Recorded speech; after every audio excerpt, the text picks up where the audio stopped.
Eu preciso te avisar que tudo que eu vou falar aqui não será fácil de absorver, mas é uma verdade que não pode ser mais escondida. Mas eu estou aqui para te ajudar a enxergar essa verdade. Uma verdade sobre o seu dinheiro e sobre o seu futuro.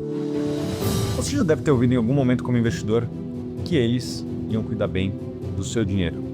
Mas a verdade é que os interesses deles não estão alinhados com o seu. Deve ter ouvido também que eles iriam acompanhar você em cada passo da sua jornada. Mas quando você mais precisou, eles não estavam lá. Eles disseram que ia ser sem custo, mas a verdade é que não existe nada sem custo. Existem custos que você nem sabe que está pagando e existem interesses que estão sendo pagos com o seu dinheiro. Os custos invisíveis estão em cada decisão que você não tomou, mas eles tomaram por você. Estão naquelas taxas que pareciam inofensivas. Isso acontece porque nos últimos anos o mercado foi moldado através de um emaranhado de interesses, de topo ao fundo. E sabe qual que é o último interesse a ser atendido? O seu. Mas a pergunta que eu te faço é a seguinte: você quer continuar refém desse modelo antigo ou tentar algo novo, alinhado e comprometido com os seus propósitos? O dinheiro é seu. Se você não mudar, nada muda. Em 2025, um novo capítulo está sendo escrito. Um capítulo onde você é o protagonista, não é mais um espectador. E para te mostrar que a Suno está comprometida em te ajudar nessa mudança, vim fazer um anúncio que vai dar início a essa nova era. Seja bem-vindo ao melhor evento de investimentos da América Latina, o Suno Invest 2025. Em 2 dias intensos, você vai transformar seus investimentos junto com as maiores mentes do mercado financeiro. Se você quer se tornar protagonista e transformar o seu patrimônio em um legado duradouro, eu te vejo lá no Suno Invest. A ideia hoje é a gente continuar essa dinâmica, parecido com o que a gente fez ontem aí de perguntas e respostas, mas ainda falando dessa questão de portfólio. Óbvio que se vocês quiserem perguntar outras coisas, fiquem à vontade. A gente está com o cubo mágico aqui do microfone, então eu peço, por favor, que quem tiver dúvidas, levantem a mão. A gente prioriza essas perguntas de portfólio, mas vamos falar de investimento, a gente gosta pra caramba de falar disso, então fiquem à vontade. Por favor, eu não confio muito na minha mira. Levanta, senão vai lá. Aí. Lembrando do tempo de goleiro aqui, né, Barão? Não, então, eu gostaria de repetir a pergunta que eu fiz agora e saber um pouco a opinião de vocês também. Com relação a... Eu quando comecei no investimento e vendo de casa nas corretoras e tal, aí eu, quando vim para a Suno, busquei aquele portfólio padrão e tal, e fiquei meio perdido, estava conversando isso com um monte. E aí agora, aprendendo, né, vocês têm um conceito muito interessante. A Suno tem convicções muito fortes e aos poucos vai treinando, né, educando os seus investidores. Então, acho que isso é um grande diferencial, né?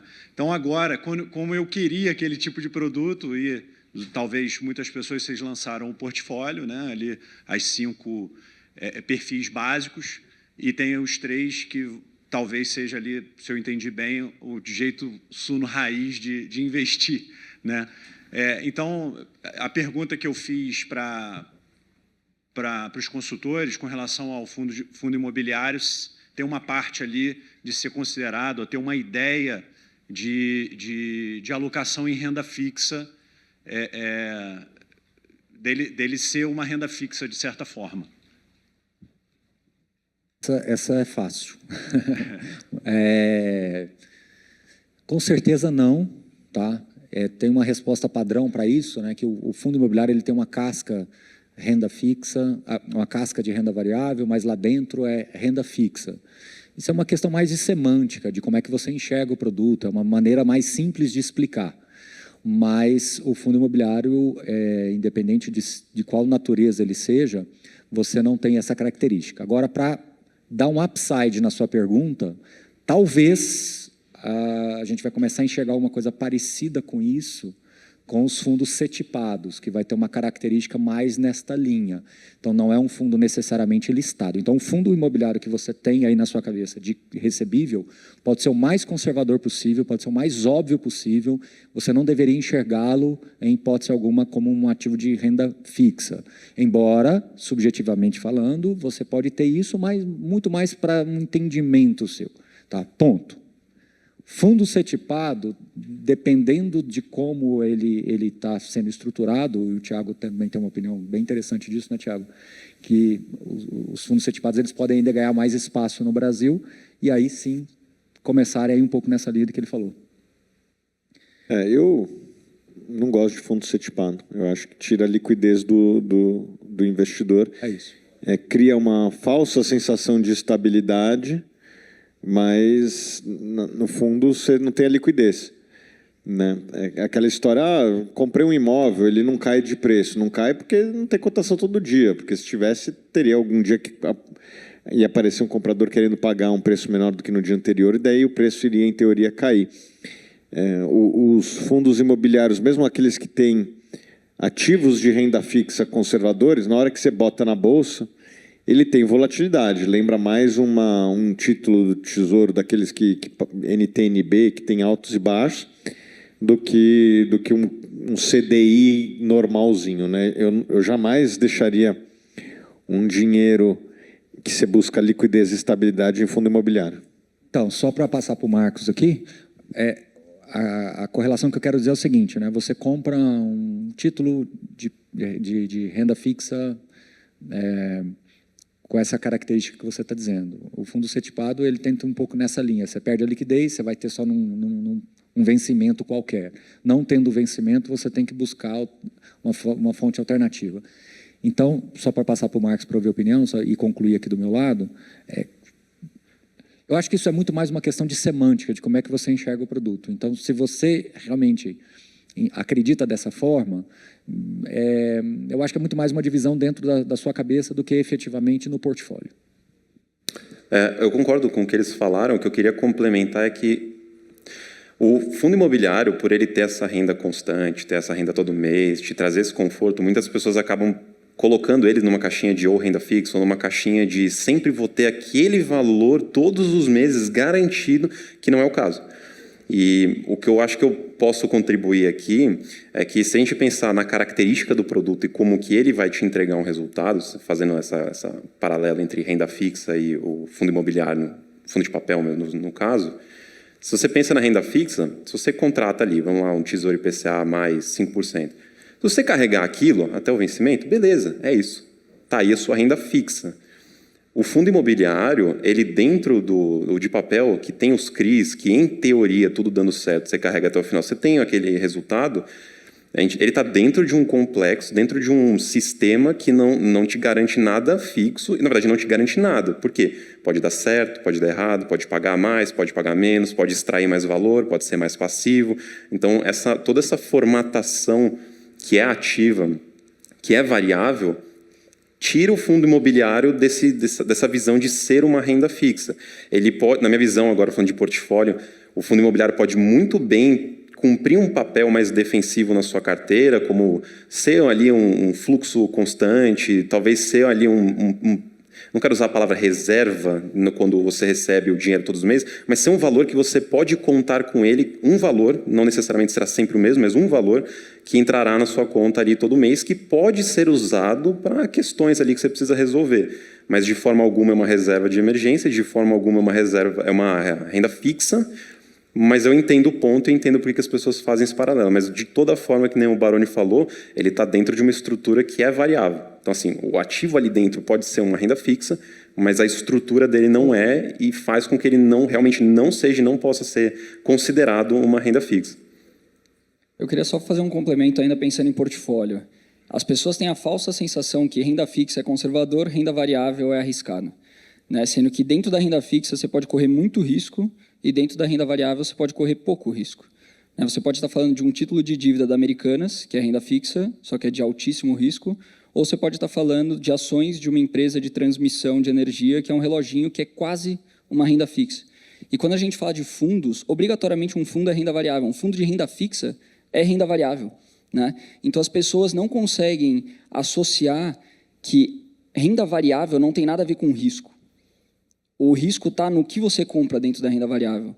Eu posso ter renda variável de altíssimo risco, comprar uma empresa, uma startup de biotecnologia, que é uma microcap no Vietnã, ou eu posso comprar uma empresa de transmissão de energia que eu sei a previsibilidade do fluxo de caixa dela daqui até o final das concessões que ela tem. Não, o risco não está necessariamente na renda fixa e na renda variável, e por isso eu, particularmente, não gosto muito da visão tradicional de portfólio. Porque ela diz que, pô, se você é arrojado, você investe em renda variável. Se você é conservador, você investe em renda fixa. E por isso que a gente criou aqueles 3 portfólios, que quando você olha a princípio, você fala, não, eu sou muito arrojado. O próprio Pitts falou assim, 70% em renda variável é muito arrojada. Para mim, eu posso ser 100% renda variável extremamente conservador. Se eu só tiver ações de empresas de transmissão de energia, de bancos, fundos imobiliários, sem fundos imobiliários de desenvolvimento, fundos de papel, fundos que tem AAA na Faria Lima, que eu paguei ali um desconto em relação ao patrimonial, eu estou sendo extremamente conservador na renda variável. Do mesmo jeito que eu posso montar uma carteira 100% de renda fixa extremamente agressiva, só comprando títulos que eles chamam de distress, né? Títulos que são estressados, debenture da Light, Americanas e assim por diante, né? Então, se ancorar na palavra renda fixa ou na palavra renda variável para você pensar em risco, não funciona na prática, porque dentro das classes de ativo, eu tenho ativos arriscados e pouco arriscados, para todas as classes, né? Então, acho que é muito mais importante você pensar no teu portfólio, aonde você está colocando o teu dinheiro, do que separar em caixinhas, isso aqui é renda variável, isso aqui é renda fixa, isso aqui é multimercado. Isso foi fantástico que você está falando. E quando o Thiago comenta que investe 100% em ação, e o Baroni fala que 100% em fundo de investimento, minha pergunta, então, mudar um pouco ela, no sentido assim, quando a gente pensa no portfólio, a gente pensa ali em diversificação e, às vezes, descorrelação de algumas coisas ali e tal. Então, quando eu estou fazendo investimento 100% em ações ou 100% em fundo imobiliário ou 100% em renda variável, existem formas também de você ter essa diversificação e ter essa descorrelação. Então, às vezes, o Baroni acessa lá o crédito privado ou uma proteção contra a inflação no fundo imobiliário. Seria mais ou menos por aí, então, a linha? Sua pergunta ela tem duas ramificações, né? Então, assim, a primeira é que a diversificação ela é pautada no ciclo de competências. Então, você tem que sempre lembrar que, nesse exato momento, tem uma pessoa que ele investe num negócio dele e é 100% naquele negócio, só que ele entende muito daquele negócio, seja lá qual for. Pode ser um comércio de rua, pode ser uma coisa um pouco maior, enfim, ele entende daquilo. Então, o ciclo de competências é que vai definir o grau de diversificação que você vai ter. Então, se o seu ciclo de competências for alcançando aquilo que o Thiago conhece, que eu conheço, que o Monte conhece, que o Marcos conhece, que as pessoas conhecem, você pode ter um nível de diversificação maior, porque o seu ciclo de competências cresceu. Agora, a questão da descorrelação vai mais no sentido de que, dentro de cada classe de ativos, você pode procurar montar algum portfólio dentro da classe que tenha alguma descorrelação, que tenha uma proteção. Ela não vai ser total e plena, mas você pode ter essa construção, como o próprio Montezuma falou, entre uma empresa muito madura e uma empresa que é uma startup. Então, você pode descorrelacionar dentro desse mundo ações. Entendeu? Então, na minha visão, o fundo imobiliário é uma classe de ativos que tende a te deixar melhor protegido dentro do contexto que a gente vê para a economia brasileira no geral. Por isso que eu me identifiquei mais com essa classe de ativos. É possível fazer isso em ações? Certamente. É possível fazer isso com outras classes? Certamente. Mas em fundos imobiliários eu entendo que isso transita melhor, por um motivo que eu expliquei. Porque é uma forma que você tem de estar exposto a diversos setores e subsetores da economia através dos imóveis, que no final das contas nós estamos dentro de um imóvel para fazer um evento. As pessoas podem estar dentro de um imóvel para construir uma peça de carro, pode estar dentro de um imóvel para consumir sorvete. Então, você está sendo impactado por diversos setores e subsetores da economia através dos fundos imobiliários. Então, é um veículo que, na minha visão, é onde você consegue transitar por tudo isso de uma maneira mais simples. Muito embora dá para você fazer isso em todas as classes. E um complemento ao que foi falado, as pessoas também têm uma falsa visão que diversificar é ter muitos ativos, né? Da mesma forma que eu consigo fazer uma carteira de renda variável defensiva, eu consigo fazer uma carteira diversificada com um ativo. Se eu comprar Berkshire Hathaway, eu estou falando ali de uma empresa que você vai estar exposto a Coca-Cola, a Apple, a American Express, setor financeiro, real estate, utilities, seguros e etc. E eu posso ter uma carteira de 10 ativos, onde eu compro 10 bancos e eu não estou diversificado, ou 10 empresas de energia e eu não estou diversificado. Então, muito mais importante do que pensar num número, eu tenho que ter 15 ativos, eu tenho que ter 20 ativos, ou eu tenho que ter um ativo, é você entender de fato o que está ali dentro. Você está comprando empresas.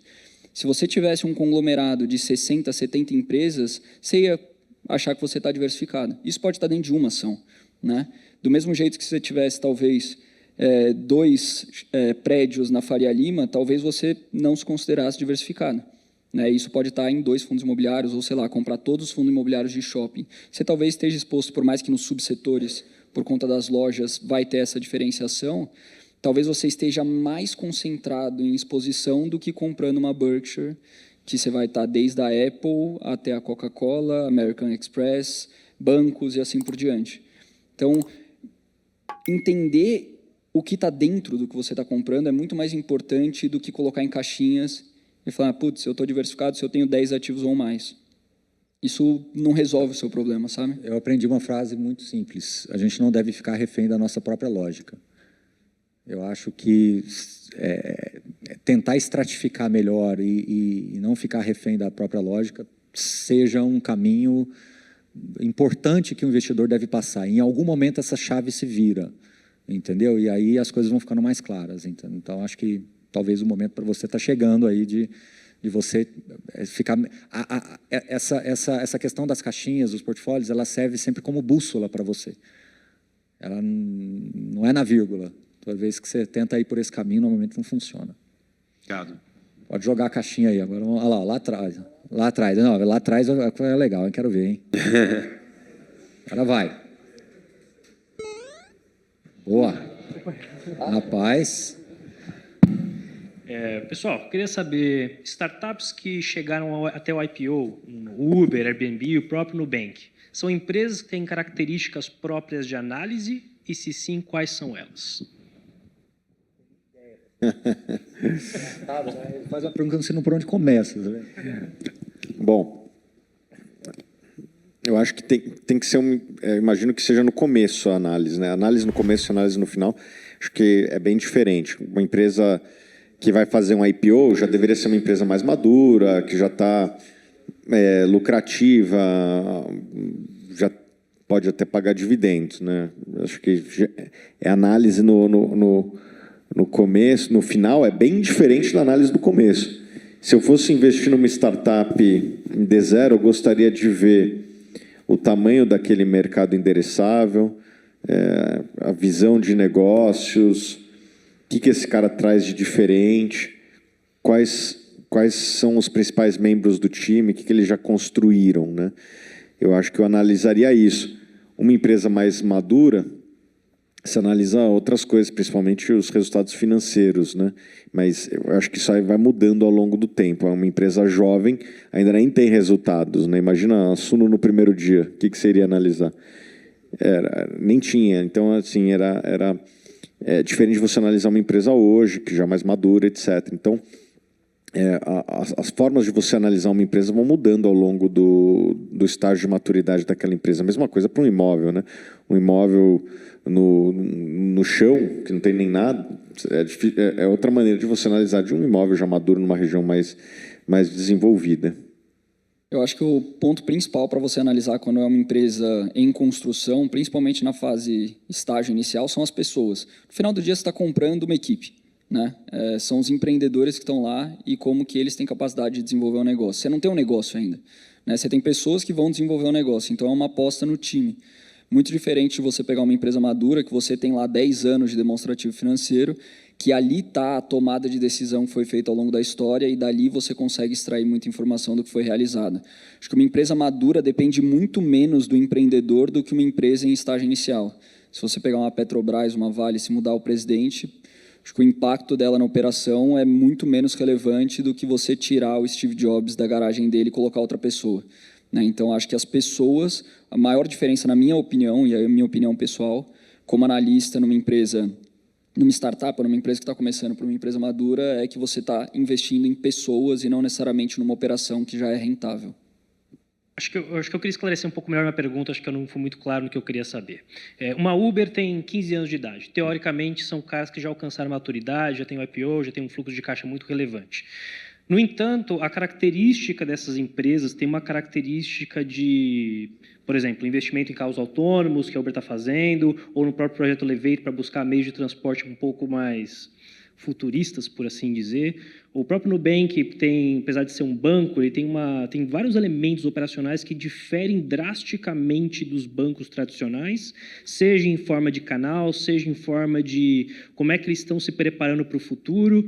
E o que eu queria entender é, pensando que esses caras hoje já são mais maduros, e você analisa esses caras da mesma maneira que você analisa qualquer outra empresa, ou o fato de serem empresas de tecnologia que têm características próprias e de serem da nova economia, tem algumas peculiaridades que as tornam diferentes nessa análise? É uma análise como outra qualquer. Qual que é a vantagem competitiva dessas empresas? Talvez você citou, né, um canal diferenciado, não me parece ser o caso. Talvez ter um aplicativo mais moderno, não sei se isso é uma vantagem competitiva, né? Então, eu acho que se analisa uma empresa é uma empresa. Você tem que analisar ela com as mesmas instrumentais.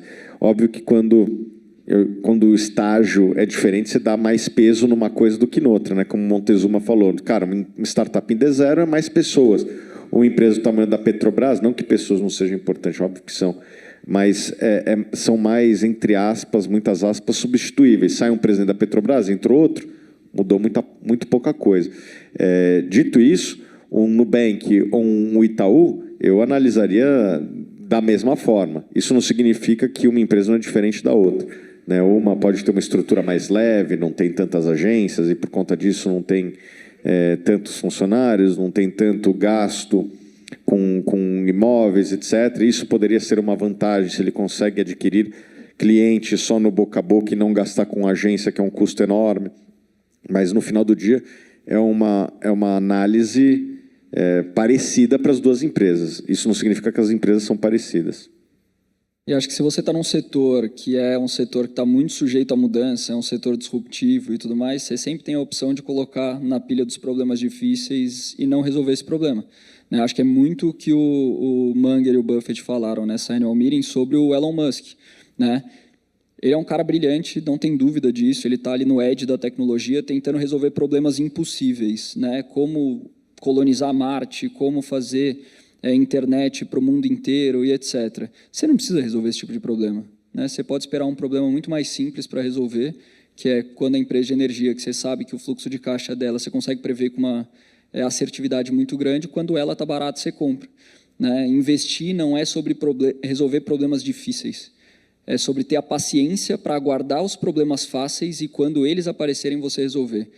Muita gente tem a sensação que eles precisam achar uma ação por semana, uma ação a cada 15 dias, uma ação por mês. O ano que eu mais ganhei dinheiro na minha vida, eu investi em uma ação no ano. Fiquei 18 meses com uma única ação no meu portfólio e foi o momento que eu mais ganhei dinheiro. Tomei uma decisão no ano, né? O próprio Buffett e o Munger, no início ali da Berkshire, eles tomavam uma decisão a cada 2 anos. E o cara tem aí 100 bilhões e já doou metade, era para ter 200, né? Então, para fazer dinheiro investindo, você não precisa resolver problemas complexos. A humanidade tem esse viés de complexidade, de querer resolver coisas difíceis. Se você pega uma indústria que está passando por disrupção, uma indústria de tecnologia que as coisas mudam a cada ano, a cada 2 anos, inteligência artificial. Cara, inteligência artificial, a lei de Moore, né, diz que dobra lá a capacidade de resistores 2 anos, inteligência artificial a cada 6 meses. Então, isso vai mudar muito nos próximos anos, absurdamente. Você precisa resolver esse problema? Não, você pode deixar lá e esperar, né, e tentar resolver o problema da padaria que você conhece. O Peter Lynch fala, né, ele tem um livro que é fantástico, que chama One Up on Wall Street. E tem um capítulo, que é o capítulo 8 do livro, que ele fala The Perfect Stock, What a Deal, né? Tipo, a ação perfeita, que belo negócio. E você imagina que ele vai falar do Google, do Facebook, da Amazon, da Apple, e ele fala de funerária, ele fala do Dunkin' Donuts. São empresas que, nas palavras dele, qualquer estúpido conseguiria gerir. São empresas muito simples. E foram essas empresas que deram dinheiro para ele.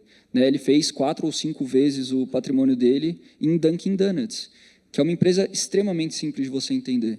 Então, não se apegue também muito aos problemas complexos e não tente resolver os problemas complexos, quando os problemas simples podem te dar a mesma recompensa. Né? Então, acho que a análise, eu concordo com o Thiago, é basicamente a mesma, mas se você não tem, se tem muita incerteza associada e você não consegue prever de fato o resultado, deixa passar, né? Busca outra oportunidade.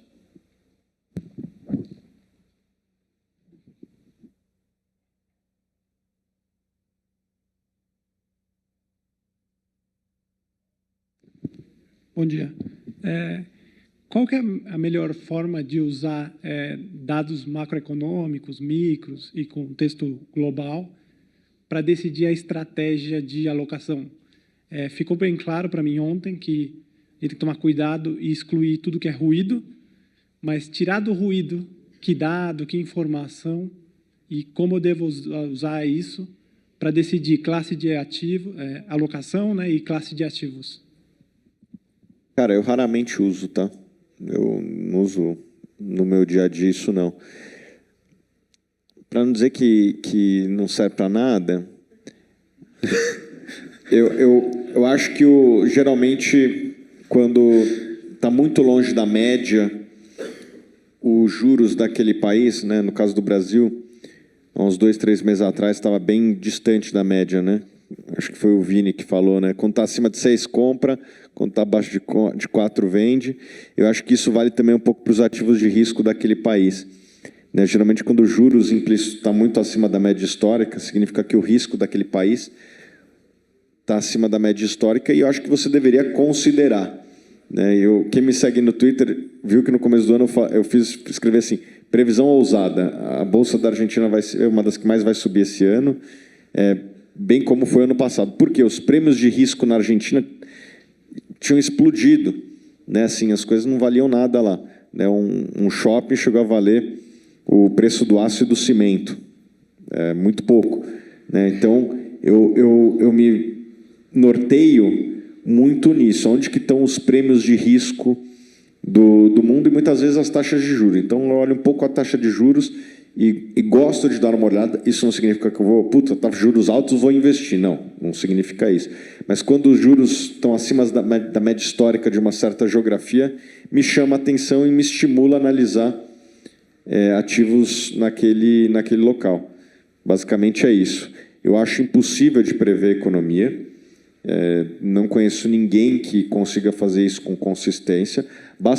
Basta ver os 2 grandes eventos macroeconômicos que a gente enfrentou no mundo. Em 2020, a pandemia, em 2022, a guerra da Ucrânia, que bagunçou o preço de commodities e bagunçou a inflação do mundo, né? Sem falar a bagunça humanitária na região. Estou falando mais do que chega aqui no nosso dia a dia. Então, esse tipo de evento, na minha opinião, era impossível de prever por qualquer economista. Que economista falava, em 2020 vai acontecer lá uma pandemia que vai ser originada em Wuhan. Eu acho que a maior parte das pessoas não sabia onde ficava Wuhan, inclusive eu. Nunca tinha ouvido falar. Então, eu acho que a economia é muito difícil de você prever, tá aí os últimos 2 eventos. Isso não significa que você não deve estar preparado para o pior, né? Então, se o dólar subir, a minha empresa quebra. Se o juro subir, minha empresa quebra. Você tem que fazer esse tipo de raciocínio, né? Mas prever, eu acho impossível. Não conheço ninguém que consegue prever com dólar, juros, economia com uma certa recorrência. Eu acho que tem alguns fatores que você consegue olhar que podem te dizer, ou pelo menos te dar um cheiro de se a empresa tem ou não vantagem competitiva. Uma coisa que eu gosto muito de olhar é se a empresa consegue repassar preços reais, né, acima da inflação. E aí, óbvio que inflações altas vão impactar a capacidade dela de fazer isso. Mas a Apple conseguiu fazer isso, empresas de tabaco conseguiram fazer isso, acho que Coca-Cola conseguiu fazer isso.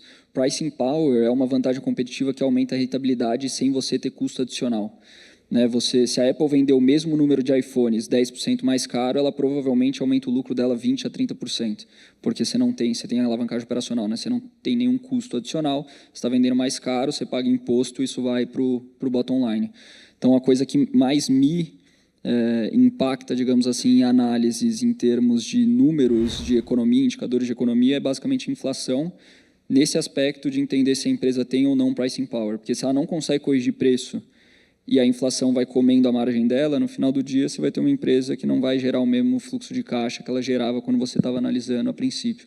Então, para mim, pelo menos, é o fator mais relevante. Tá vendo como é que quanto mais eles falam, mais eu falo que de tudo que todos falam, a gente consegue tombar alguma coisa para o fundo imobiliário. Uma das coisas que mais me atraiu, isso que você falou, eu concluí alguns anos atrás, de que realmente o que você tem na mão, se tem alguma proteção real e te dá uma vantagem real, é importantíssimo no longo prazo, que seja um pouco a mais, não é, Monte?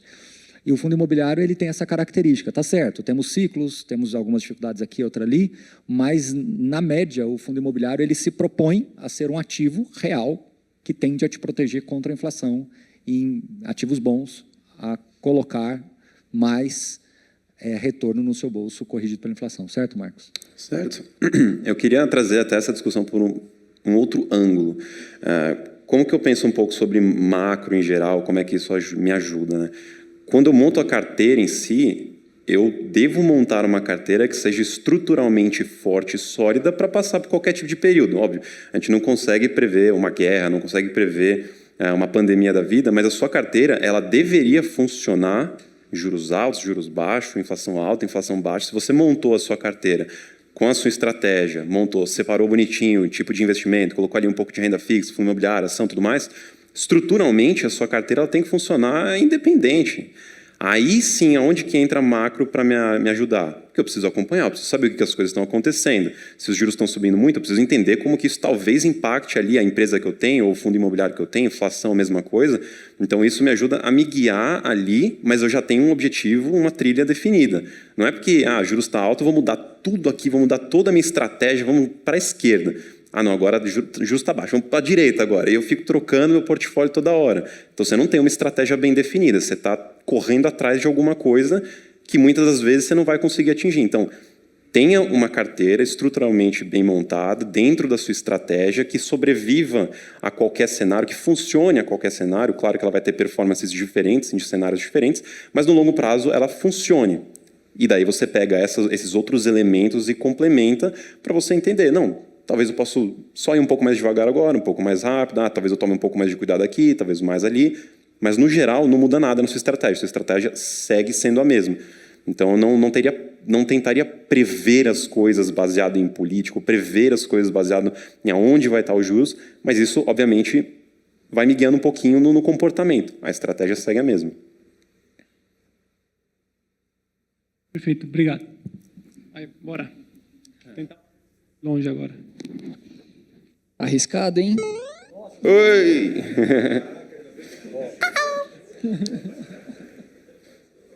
Ainda bem que é de espuma isso aí, hein? Precisa... pessoal, traz um pano porque está sangrando. Está sangrando, mas eu acho que não vai precisar da ponta, não. Boa, minha pergunta é sobre portfólio, tá?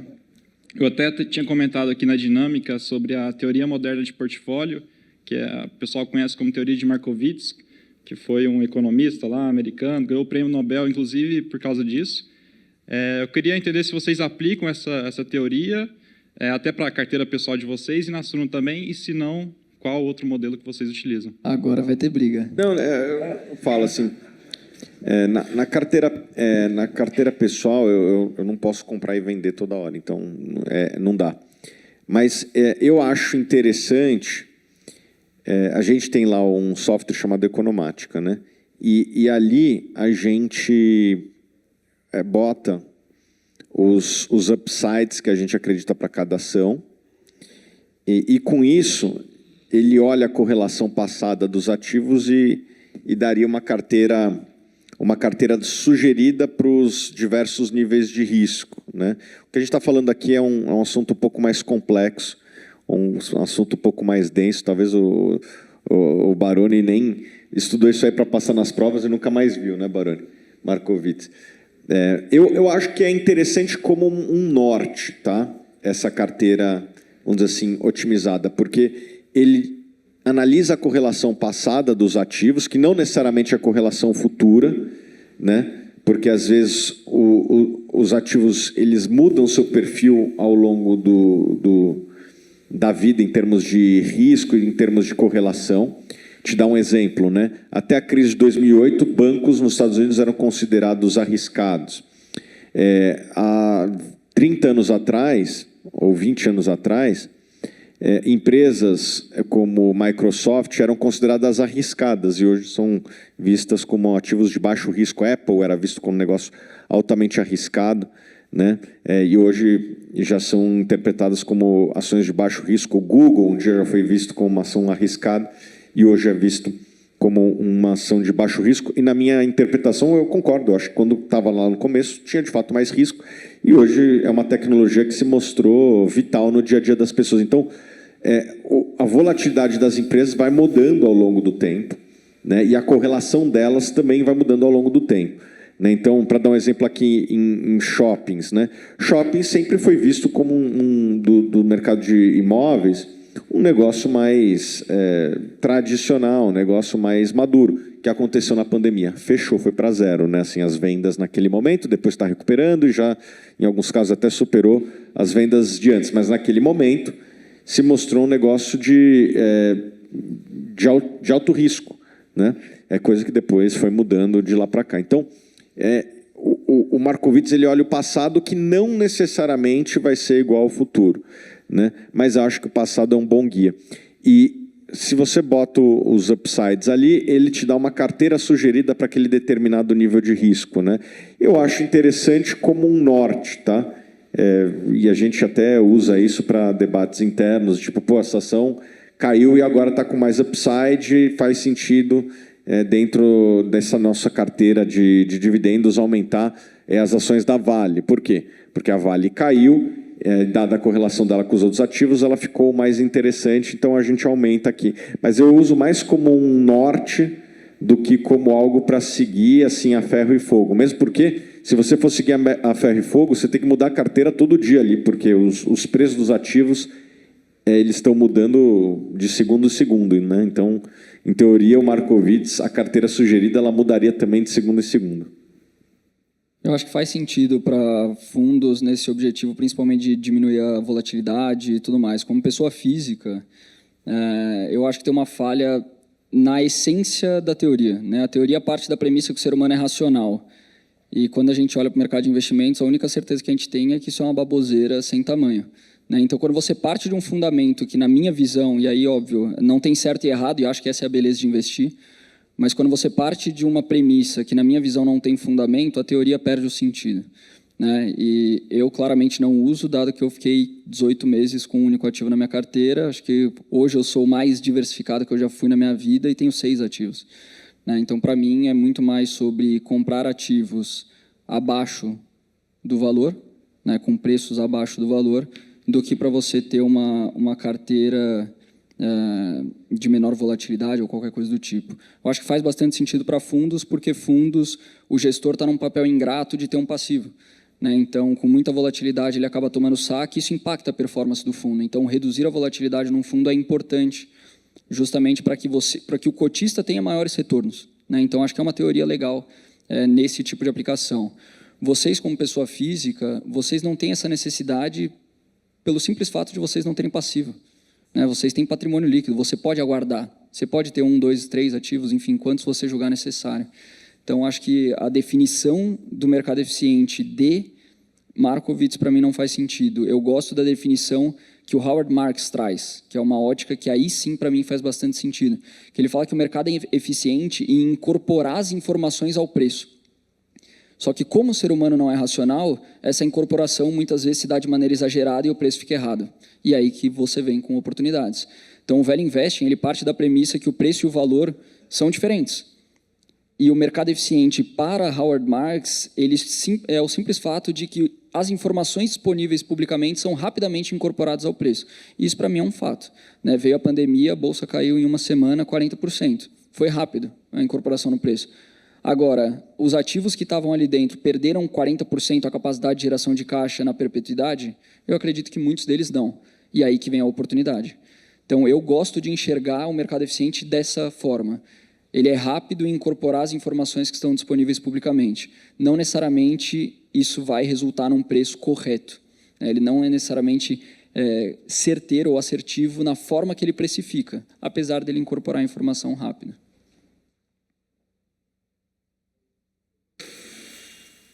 Vamos para a última pergunta.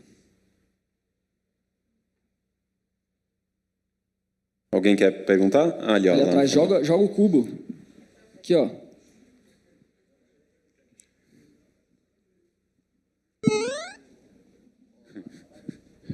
Eu gostaria de fazer um breve relato e dar um parabéns ao professor Baroni. Tem um taxista que trabalha para mim de forma recorrente há alguns anos. E eu ouvi nas lives, né, podcasts, e ele foi ouvindo os fundos imobiliários. E ele foi tirando dúvida, algumas coisas eu ia complementando, e eu convenci ele, né, meio intuitivamente, e ele foi montando uma carteirinha de fundo imobiliário, uma vez que tem cotas de 20, 30, 40 reais. E isso já tem mais ou menos, sei lá, uns 6 meses. E hoje ele já tem lá uma carteira lá de uns 3 mil reais, e que dá lá, sei lá, 20, 30 reais todo mês, e aí todo mês ele compra uma ação. E agora ele mesmo aprendeu a operar, e eu só vou passando as indicações para eles de acordo com a carteira da Suno. Então, só queria colocar esse relato para todo mundo, né? Porque às vezes pessoas simples que não têm a menor consciência do que é o mercado financeiro, mas que confiam em alguém que está do lado, isso vale para o taxista, para a empregada doméstica ou para algum assistente que a gente tem em torno de nós, e que eu coloquei para ele que isso faria muito mais sentido que a previdência privada, que ele recolhe lá em cima de um salário mínimo, com muito sacrifício, mas que não deixa de fazer sentido para ele também, porque não deixa de ser um seguro, né? Amanhã ele tem um acidente, alguma coisa, ele tem lá um salário mínimo por mês. Mas que para o futuro dele, daqui 15, 20 anos, isso seria o mais interessante para a vida dele, uma vez que em algum momento ele vai parar de trabalhar. E aí dá os parabéns para essa educação financeira, em Instagram, em lives, podcasts, e que a gente, às vezes, não enxerga onde isso pode estar sendo atingido. Então, essa é a primeira colocação que eu queria colocar. Oi. Obrigado pelo carinho. Como é que é o nome dele? É Júnior. Júnior? Isso. Então tá, depois você me procura no final para a gente gravar um áudio para ele, mandar uma mensagem para ele, tá bom? Obrigado pelo carinho também. Márcia, não tive a oportunidade de te agradecer. Cadê a Márcia? Tá aqui. Obrigado, viu, Márcia? Márcia, você falou que eu sou mais alto pessoalmente. Você tinha que falar que eu sou mais bonito pessoalmente. Só mais alto não resolveu muita coisa. Professor, mas eu queria fazer uma pergunta. Esse foi Pode só fazer. Um relato para dar Mas eu tenho, antes, quero fazer uma intervenção aqui. Da próxima vez, paga ele em cotas ali de MXRF. Na verdade, só para relatar como está sendo, eu tenho uma conta mensal com ele. E aí eu combinei com ele de que eu adiantava R$400 para ele por mês e ele me pagava R$100 por mês. Então, todo mês eu dou 400, eu passo R$400 direto para a conta dele, eu sou o poupador dele e ele aplica. Então, essa é a dinâmica. Legal, muito bom. Parabéns, viu? Muito legal. Eu vou fazer uma promessa completamente off-topic aqui, tá? Fui pego de surpresa. Então, quando a gente tiver um Fee Experience, seja lá qual for a forma, a gente vai viabilizar um convite para ele estar pessoalmente com a gente. Tá bom? Eu só queria pedir para o senhor, quando a gente for passar a mensagem, eu passo o meu telefone pessoal para o senhor, que quando chegar na época, o senhor me liga que a gente viabiliza isso à época, tá bom? E eu quero fazer outro convite aí para o Baroni. O Baroni vai dar uma volta de táxi. Vamos botar câmera no táxi e vamos gravar essa conversa lá. Tá certo, pode. E ele vai Fazemos, gostar, com o maior prazer. Ele gosta de se... Onde que é esse taxista? De onde que ele é? É de Santana, onde eu moro. Santana aqui do lado, dá para fazer a próxima vez. Baroni. Podemos marcar. O Fees Experience. A gente faz. Baroni pro Fees Pronto, quando eu Experience. chegar no aeroporto do Fee Experience, nós viemos de lá para cá fazendo. Vamos combinar assim. Mas o evento, agora falando muito sério mesmo, claro que ele está falando sério, mas falando muito sério, o evento eu faço questão dele estar presente. Quando eu digo ele, obviamente, indiretamente o senhor, claro. Tá bom? E eu queria fazer uma pergunta um pouquinho mais Pode fazer. direcionada. Se for difícil, o Marcos responde. Dentro dessas lives, né, eu sempre vejo a discussão entre comprar, construir, alugar ou vender e investir em fundo. Eu, por uma característica pessoal minha, de formação tanto cultural quanto de formação, que eu sou engenheiro civil, eu participei por um bom tempo nessa parte de incorporação. Hoje tem alguns aluguéis, algumas coisas dessa natureza, e aí eu fico avaliando essa gestão ineficiente, porque não é o foco, não é da onde sai a geração de caixa, né? Acaba sendo uma geração de caixa passiva, e aí acaba tendo muita ineficiência, é o imóvel que fica desocupado, é a manutenção que não é feita, são contratos curtos, é a falta de tempo, falta de atenção, fora o trabalho e o risco que se dá. E aí a pergunta vem, se já foi feita alguma análise dessa natureza, né? Claro que tem gestores melhores, mais eficientes ou com mais tempo, mas essa comparação FIIs, onde você tem uma gestão profissional,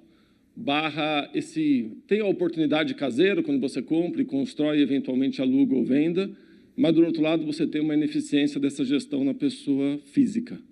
E até onde vale a pena fazer uma transição desse mobilizado, que dá um conforto em você saber que está na rua tal, no endereço tal, e fazer essa transição para uma gestão profissional.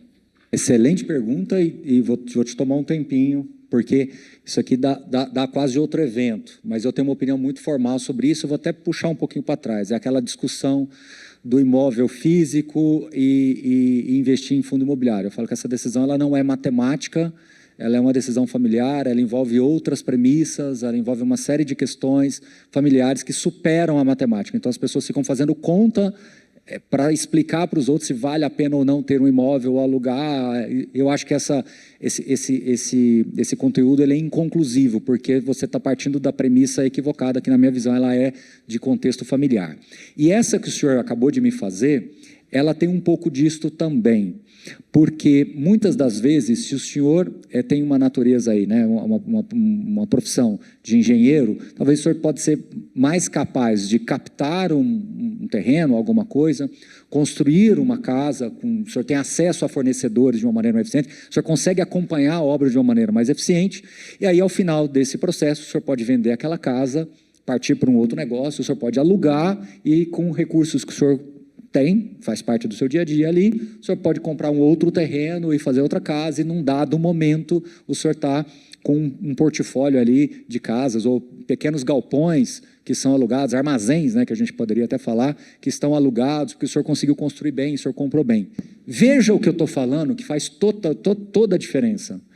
Isso tudo que eu construí aqui, que eu estou explicando para o senhor, é uma gestão ativa do senhor.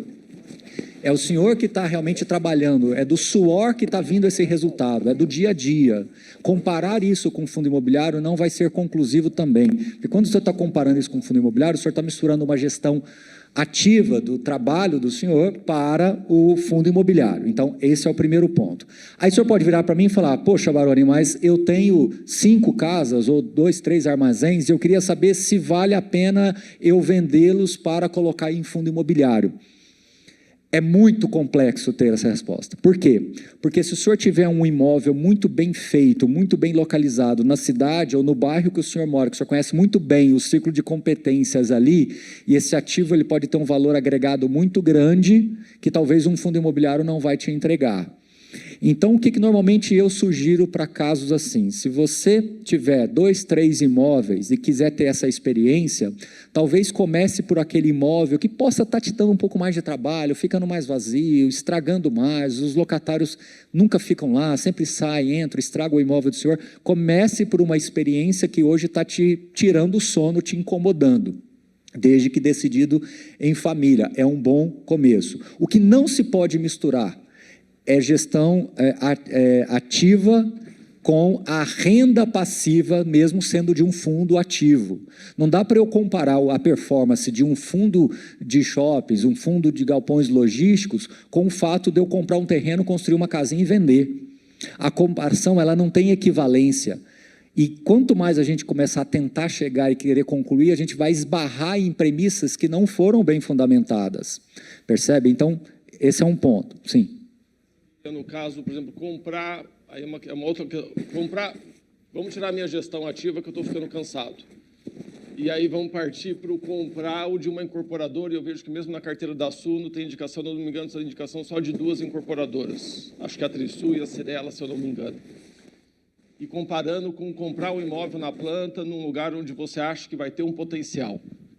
Face o tempo que o dinheiro fica parado e você pode aplicar de forma instantânea no fundo imobiliário, comprando 20, 30 reais e não precisando ter 100 ou 500 mil. Mas a premissa está errada, né?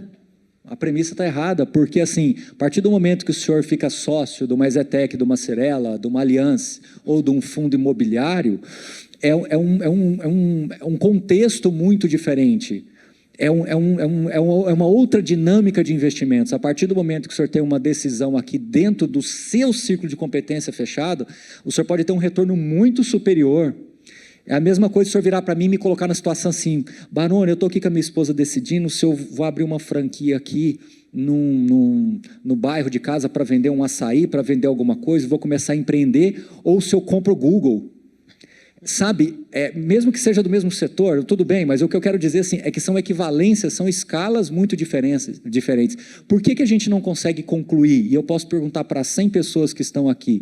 Porque o ponto de partida, a premissa, ela não é equivalente. Concorda, Monte? Eu concordo. Eu até conversei num evento passado que a gente teve com um rapaz que ele fazia casas de luxo aqui no estado de São Paulo. E ele gastava mais ou menos 7 milhões para subir uma casa que ele vendia 20, 25 milhões. E ele conhecia os terrenos, ele sabia o que colocar na casa de material para que ele conseguisse uma venda rápida. E dificilmente ele vai ter esse valor agregado da inteligência, do conhecimento e do círculo de competência dele numa gestão profissional de um fundo imobiliário onde ele não tem intervenção. Então, acho que vai ser uma análise muito caso a caso das oportunidades que você tem. Você tem 1 milhão na mão e você tem um terreno que você sabe que tem um fluxo gigante de pessoas e que você vai conseguir incorporar ali um imóvel que você vai vender a 4, 5 milhões, talvez aquela oportunidade vale muito mais para você do que comprar fundo imobiliário. Agora, se você não tem essa possibilidade, ou se você não quer mais fazer isso, você falou assim, cara, estou chegando aqui numa idade que eu quero deixar na gestão profissional, eu não quero mais dor de cabeça, eu só quero renda passiva. Aí, beleza. Mas eu acho que você tem que primeiro definir a sua estratégia, o que você quer com isso, e aí sim você vai ter a resposta mais facilitada. E eu vou dizer, antes da estratégia, você tem que definir uma premissa. A premissa é que mais vale. Por exemplo, o senhor colocou uma coisa que é sutil, mas que faz diferença. Eu já cansei de fazer isso, aquilo, tal. Então, essa já é uma das premissas que indicam que... Porque quando o senhor está buscando alguma coisa, está empreendendo, ligando para o fornecedor, estourou uma coisa aqui, vamos comprar mais barato, porque agora esse aqui ficou caro, eu tenho que comprar do outro fornecedor, tudo. Isso despende tempo e energia do senhor. Então, aí comparar isso com a Cirela, ou com a... É uma escala muito diferente, são expectativas muito diferentes, entendeu? Ou que seja com um fundo imobiliário. Então, por isso que eu falo que a premissa é que vai definir. Eu posso fazer 1000 vídeos explicando se vale a pena ter imóvel ou investir em fundo imobiliário. Eu posso fazer N vídeos. Nenhum deles, na minha visão, serão conclusivos, porque qual é a premissa? A premissa é uma demanda familiar específica que você está pontualmente atuando. Então, você não vai conseguir ser um melhor do que o outro, porque a premissa, ela faz toda a diferença. Então, eu acho que o mais importante é que comparar uma empresa listada com um portfólio, que seja um fundo listado com um portfólio, com negócios que nós potencialmente podemos fazer no dia a dia, são muito diferentes, porque a dinâmica da tomada da decisão, ela está ao nosso alcance e são escalas muito diferentes. Às vezes o senhor construindo alguma coisa ou reformando alguma coisa, tendo um contato próximo com alguém do bairro ali que fornece algum tipo de produto, é que vai fazer a grande diferença. Então eu não sei com quem ele falou, mas ele conseguir viabilizar um negócio desse por 7 milhões e vender por 20, primeiro, ele tem que ter muitos bons contatos dentro desse círculo dele para viabilizar isso por 7. E ele tem que ter excelentes contatos também para dar saída por 20, porque senão a história fica bonita de ser contada uma vez. Talvez na segunda ele já não consegue nem fazer por 7, nem vender por 20, na terceira ele já está quase que no 0 a 0, na quarta ele está tomando prejuízo. Não estou falando que isso acontece, eu não sei de quem é, mas é só para entender que a premissa faz muita diferença. Acho que a gente consegue resumir bem isso resgatando toda a conversa que a gente teve sobre questão de perfil de investidor. Então, as coisas que você falou, que vocês citaram, são investimentos diferentes, com riscos diferentes, para pessoas diferentes, para competências diferentes. Momentos diferentes. Momentos diferentes, retornos diferentes. Então, assim, Nada aqui está errado. O que importa é o que você busca, o que você quer, quais são suas premissas, para daí você chegar naquela composição final, que é o que faz mais sentido. Talvez seja ter os dois, talvez seja fazer os dois, talvez seja um pouquinho de um, bastante do outro, ou deixar completamente um de fora e mais no outro. Não tem resposta certa ou errada, tudo vai depender dessa complexidade de perfis. A única certeza eu tenho, essa pessoa que o Montezuma falou, da casa dos 7 milhões e vendendo por 20, ele não pode vir para fundo imobiliário com essa cabeça, porque senão é aquela coisa da dor crônica e da dor aguda, da dor crítica. Ele tem que entender que ele está fazendo esse primeiro negócio, teve um lucro de 13, aí ele vai pegar uma parte disso, colocar em fundo imobiliário, porque em algum momento ele vai querer descansar um pouco, pegar outra parte continuando fazendo novos negócios. Aí, em algum momento, ele pode querer parar. Entende? Então, eu já tive um debate uma vez com um grupo, um pessoal, que foi muito nessa linha. De você ter pessoas que realmente adquirem, constroem, reformam e entregam, vendem na frente e faz esse ciclo repetidas vezes, né? Eu falo assim, pessoal, vocês estão colocando como uma premissa de que, primeiro, isso vai acontecer sempre, você sempre vai conseguir encontrar e gerar esse valor. Então, esse é um ponto complexo, tá bom? Mas vamos falar lá fora e vamos mandar a mensagem para o Júnior lá, tá bom? Obrigado.